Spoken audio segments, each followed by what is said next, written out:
اعوذ باللہ من الشیطان الرجیم، بسم اللہ الرحمن الرحیم۔ ڈسکور دا ورلڈ کے معزز دوستو، السلام علیکم۔ دوستو، جیسا کہ ہر مسلمان جانتا ہے کہ آپ صلی اللہ علیہ وآلہ وسلم نے 23 سال کی جدوجہد کے بعد ایک ایسا معاشرہ قائم کر کے دکھایا جو قیامت تک کے لیے قابل تقلید تھا، اور پوری دنیا کی رہنمائی کے لیے ایک ورلڈ آرڈر جاری کیا، جس کا باضابطہ اعلان خطبہ حجۃ الوداع میں کیا۔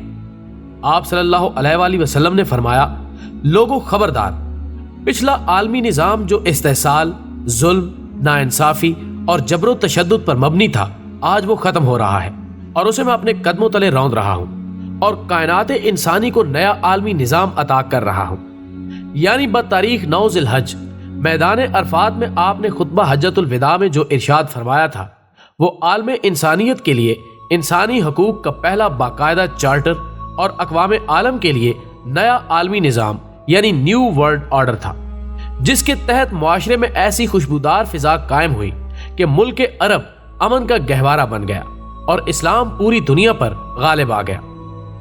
دنیا کا مذہبی، ثقافتی، سیاسی اور معاشی نقشہ آج کی دنیا سے یکسر مختلف تھا، اور دنیا پرانے نظام کے تحت چل رہی تھی، اور اس عالمی نظام میں دنیا بڑی بڑی حکومتوں اور سلطنتوں میں تقسیم تھی۔ لہٰذا دنیا کی معاشرت، ثقافت، معیشت اور سیاست پر مذہبی عنصر غالب تھا۔ سیاست و حکومت کی بنیاد مذہب پر مبنی تھی۔ مشرق میں اسلامی حکومتیں قائم تھیں تو مغرب میں مسیحی حکومتیں تھیں۔ دنیا کا معاشی نظام بھی آج کی دنیا سے یکسر الگ تھا۔ مذہبی اور تہذیبی فرق کے باوجود کرۂ ارض کے انسانوں میں اعلیٰ انسانی اقدار موجود تھیں۔ مذہبی اور تہذیبی اختلافات کے باوجود انسان فطرتی قوانین پر عمل پیرا تھے۔ برائی کو برائی اور سچائی کو سچائی سمجھا جاتا تھا۔ تمام تہذیبوں میں خاندانی اور ازدواجی روایات برقرار تھیں۔ زنا کو عموماً جرم، فحاشی کو برائی، جبکہ سود کو گناہ اور جرم سمجھا جاتا تھا۔ اس کے علاوہ نسل کشی اور اسقاط حمل کو جرم سمجھا جاتا تھا، اور تہذیبوں میں روحانیت کو اولیت حاصل تھی اور مادیت کو ثانوی حیثیت حاصل تھی۔ روزمرہ زندگی میں مذہبی اقدام کو مقدم رکھا جاتا تھا، اور سب اپنے مذہب سے محبت اور اس کا احترام کرتے تھے۔ الغرض دنیا کا پرانا عالمی نظام روحانیت، مذہب، اعلیٰ انسانی روایات پر مبنی تھا۔ مسیحی کم و بیش مسیحی تھے، مسلمان کم و بیش مسلمان تھے، اور یہودی کم و بیش یہودی تھے۔ لیکن 18ویں صدی عیسوی کی ابتدا سے ہی دنیا میں عالمی سطح پر رفتہ رفتہ حیرت انگیز اور گزشتہ ادوار کی نسبت یکسر مختلف تبدیلیوں کا آغاز ہوا، اور پرانے عالمی نظام کی جگہ نئے عالمی نظام کی بنیاد رکھی جانے لگی، یعنی یہودی عالمی حکومت، اور ایسا نظام جس کے تحت یہودی پوری دنیا کو کنٹرول کر رہے ہوں۔ یعنی دجال کے آنے سے پہلے دجال کے ایجنٹ ایک نیا نظام اس دنیا میں نافذ کرنا چاہتے ہیں، اور اس بات کے لیے 1992 میں اس نظام کو نیو ورلڈ آرڈر کے نام سے اس دنیا میں متعارف کرایا گیا۔ یہ ایک ایسا مذہب ہے جس کی بنیاد انسانی خواہشات پر قائم ہے، لیکن در حقیقت اس نظام کے راستے میں اخلاقیات اور دینی لحاظ سے اسلام ہی واحد رکاوٹ تھا۔ اسی لیے اسلام کو ہی اپنے راستے سے ہٹانے کے لیے اور اس کی تعلیمات کو یکسر ختم کرنے کے لیے زیادہ زور دیا گیا۔ خواتین و حضرات، ان اداروں کا مقصد و ہدف لوگوں کی طرز زندگی کو مکمل طور پر اس نظام کے سانچے میں ڈھالنا تھا۔ لہٰذا آج آپ دیکھ سکتے ہیں کہ معاشرے کے نظام کو تبدیل کرنے کے لیے ہر شعبے میں محنت کی گئی ہے۔ لوگوں کا پہناوا، کھانے پینے کے اوقات، سونا جاگنا، طرز رہائش، انسان کی ذاتی زندگی، شادی کب ہونی چاہیے، بچے کتنے ہوں، خواہشات میں اضافے پر تعلقات کی بنیاد، کاروبار کے طریقے، اور ان تمام باتوں میں کھنچ کر لوگوں کو اس نئے مذہب میں، جہاں اس ایک عالمی وجود میں آبادی کو محدود کر دیا جائے گا اور فی خاندان بچوں کی تعداد پر پابندی ہوگی، وہاں جنگوں اور قحط کے ذریعے آبادی کو کنٹرول کرنے کا کام لیا جائے گا، یہاں تک کہ صرف 1 ارب لوگ دنیا میں رہ جائیں گے جو حکمران طبقے کے لیے کارآمد ثابت ہوں گے، اور ان علاقوں میں ہوں گے جن کا سختی اور وضاحت سے تعین کیا جائے گا، اور یہاں وہ دنیا کی مجموعی آبادی کی حیثیت سے رہیں گے، جبکہ کوئی متوسط طبقہ نہیں ہوگا، صرف حاکم اور محکوم ہوں گے، اور تمام قوانین دنیا کی سبھی عدالتوں میں ایک جیسے ہوں گے۔ ایک عالمی حکومت کی پولیس اور متحدہ عالمی فوج کے ذریعے تمام ممالک میں ان قوانین پر عمل درآمد ہوگا۔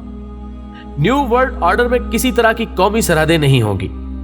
نظام ایک فلاحی ریاست کی بنیادوں پر استوار ہوگا، اور جو لوگ ایک عالمی حکومت کے مطیع و فرمانبردار ہوں گے انہیں زندہ رہنے کے وسائل سے نوازا جائے گا، اور جو لوگ بغاوت کریں گے بھوکے مر جائیں گے یا باغی قرار دیے جائیں گے اور انہیں جو بھی چاہے قتل کر سکے گا۔ اس کے علاوہ آتشی اسلحہ یا ہتھیار ذاتی طور پر رکھنا جرم ہوگا۔ صرف ایک مذہب قبول کرنے کی اجازت دی جائے گی اور مذہب عیسائیت ہے، جو کہ دھوکہ ہے۔ اصل میں مذہب بےہودیت ہوگا اور چرچ کی شکل میں ہوگا، جو 1920 میں وجود میں آ چکا ہے۔ دوستو، اس نئے دجالی نظام میں شیطانیت، ابلیسیت اور جادوگری کو ایک عالمی حکومت کا نصاب سمجھا جائے گا، اور ہر شخص کے ذہن میں، خواہ وہ مرد ہو یا عورت، یہ عقیدہ راسخ کر دیا جائے گا کہ وہ ایک عالمی حکومت کی مخلوق ہے، اور اس کے اوپر ایک شناختی نمبر لگا دیا جائے گا۔ یہ شناختی نمبر برسلز بیلجیم کے نیٹو کمپیوٹر میں محفوظ ہوگا اور عالمی حکومت کی کسی بھی ایجنسی کی فوری دسترس میں ہوگا۔ اس کے علاوہ شادی کرنا غیر قانونی قرار دیا جائے گا، جس سے خاندانی زندگی کا خاتمہ ہو جائے گا، اور بچوں کو ماں باپ سے چھوٹی عمر سے ہی الگ کر دیا جائے گا، اور ان کی ریاستی ابلاغ کی طرح وارڈز میں پرورش ہوگی، جبکہ جنسی آزادی لازمی ہوگی۔ خواتین کا 20 سال کی عمر تک ایک مرتبہ بھی جنسی عمل سے نہ گزرنا سخت ترین سزا کا موجب ہوگا، اور اگر عورت 2 بچوں کے بعد بھی حمل سے گزرے تو اسے زبردستی اسقاط حمل کے کلینک لے جایا جائے گا اور پھر اسے بانجھ کر دیا جائے گا۔ ناظرین گرامی، گزشتہ 300 صدیوں کے دوران دنیا کے پرانے عالمی نظام کی ایک ایک اینٹ اکھاڑ لی گئی اور اس کی جگہ پر نئے عالمی نظام کی طلسمی عمارت کھڑی کی گئی۔ قدیم زمانوں سے چلے آئے معاشی، سماجی، سیاسی اور مذہبی روایات کو اندیکھی طاقت نے پامال کرنا شروع کیا، اور پھر دیکھتے ہی دیکھتے دنیا کا مزاج اور رجحان تبدیل ہونا شروع ہوا۔ انتہا تو یہ ہے کہ دنیا کا جغرافیہ اور نقشہ تک تیزی سے تبدیل ہونے لگا۔ لوگوں کے دل و دماغ، نظریات و افکار بدلنے لگے، طرح طرح کے نئے نظریات پیش کیے گئے، یہاں تک کہ ان نت نئے نظریات کو پوری محنت اور جاں فشانی کے ساتھ دنیا کے کونے کونے میں پھیلا دیا گیا، جبکہ رفتہ رفتہ مادر پدر آزاد مخرب الاخلاق سماجی نظام قائم کیا گیا، جس نے عورت کو گھر سے نکال کر محفل کی شمع بنا دیا۔ آزادی نسواں کے نام پر خواتین کو مردوں کے مذموم مقاصد کے لیے مخصوص کیا گیا۔ اب مغرب کی عورتیں مردوں کی باندیاں بن گئیں۔ گھر کے علاوہ اب باہر کے کام بھی عورتیں کرنے لگیں، جس سے بالآخر جنس آزاد معاشرہ وجود میں آ گیا، جس میں مظلوم عورت مردوں کی جنسی تسکین کے لیے بے دریغ استعمال ہونے لگی۔ جب نکاح کے بغیر پیدا ہونے والے بچوں کو پالنا اور سنبھالنا بوجھ بن گیا تو بچوں کی پیدائش کا راستہ بند کر دیا گیا۔ مغربی تہذیب میں خاندان کا تصور گم ہونے لگا۔ میاں بیوی کا رشتہ استوار کرنے اور بچے پیدا کرنے کے تکلفات کو چھوڑ کر مرد و زن بغیر نکاح کے رہنے کو ترجیح دینے لگے۔ شادیاں مصیبت بن گئیں۔ اسی طرح خاندانی اور ازدواجی نظام درہم برہم کیا گیا۔ عورتیں صرف جنسی تسکین، کاروباری مفادات کے لیے مخصوص ہو گئیں۔ پہلے گھر کی مالکہ تھیں جو اب بازار کی شمع بن گئی۔ عورت کی رہی صحیح حیثیت اور عزت جو اسلام نے اسے سب سے زیادہ عطا کی تھی ختم کر دی گئی۔ دوستو، بات یہی نہیں رکتی، بلکہ ان حیوانی مقاصد کے حصول کے لیے انسان نے جو طرز عمل اپنایا اس نے انسان کو شیطانیت کے مقام پر پہنچا دیا۔ اس نئے نظام کے نتیجے میں پہلے انسان اپنے خالق کا باغی بنا، پھر بعد میں اپنے ہی جیسے انسانوں کا دشمن بن گیا، اور گزشتہ 3 صدیوں کے دوران جتنا انسانی خون بہایا گیا وہ تاریخ انسانی کی تمام کشت و خون کی نسبت زیادہ ہے۔ دوستو، یہ نیا عالمی نظام دنیا کو نہایت تیزی سے تیسری اور آخری جنگ عظیم کی طرف لے جا رہا ہے، ایسی تباہ کن عالمی جنگ کہ جس کا تصور ہی دل کی دھڑکن بند کرنے کے لیے کافی ہے۔ افسوس کہ دنیا اب ہلاکت خیز آخری جنگ عظیم کی آتش فشاں کے دہانے پر ہے۔ کسی بھی وقت یہ ناقابل تصور آتش فشاں عالمگیر دھماکے کے ساتھ پھٹ سکتا ہے۔ کروڑوں انسان نئے عالمی نظام کی بھینٹ چڑھ جائیں گے، جس کے بعد دنیا میں آگ، دھواں، خون، آنسو اور دکھ کے وحشت ناک سائے رہ جائیں گے۔ اس جنگ کے بعد دنیا کا نظام اور جغرافیہ مکمل طور پر تبدیل ہو جائے گا۔ جو بچ جائیں گے وہ ایک نئی اور پرامن نظام کو قائم کر لیں گے، ایسا نظام جس میں نہ ظالم ہوگا نہ جابریت، سارے انسان بھائیوں کی طرح ہوں گے۔ دنیا میں ایک مقدس روحانی عالمی نظام وجود میں آ جائے گا۔ لیکن اب سوال یہ ہے کہ اس تباہی کے بعد نیا عالمی نظام کیا ہوگا؟ ان کے اہداف و مقاصد کیا ہوں گے؟ کیا پرانے عالمی نظام کے انہدام اور کیا نئے عالمی نظام کی تشکیل ایک فطری اور ارتقائی عمل ہوگی، یا یہ سب کچھ ایک عالمگیر سوچے سمجھے منصوبے کے تحت کیا جائے گا؟